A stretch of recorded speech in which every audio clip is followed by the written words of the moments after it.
Hello everyone, you're watching sqadia.com and I am Mathedar. Today our topic is joint orthopedic surgery such as orthoplasties, orthodesis and amputations. Although this word amputation is something which we don't want to hear, but unfortunately at times this is probably the most salvageable and best option you have to do for the patient to save one's life, although that results in a compromise of the limb. In this, we will be discussing the certain joint surgeries such as arthrotomy, orthodesis, and arthroplasty briefly.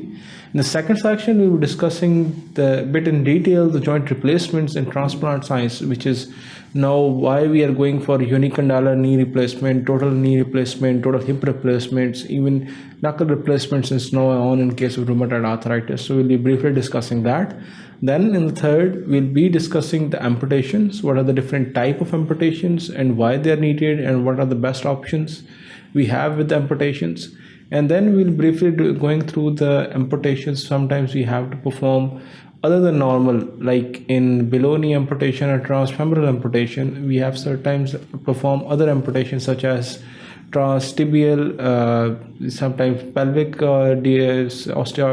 pelvic amputations may have to be done. Sometimes shoulder disarticulations have to be done, which depending upon where it's needed and what are the indication or contraindications to that.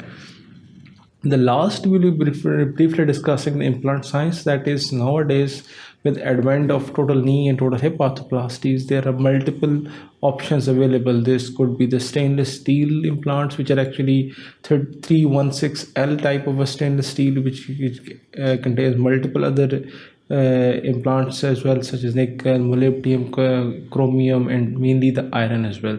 While there are cobalt chrome implants, and now newer actually are using titanium as well, along with which is also an alloy mixed with certain other components.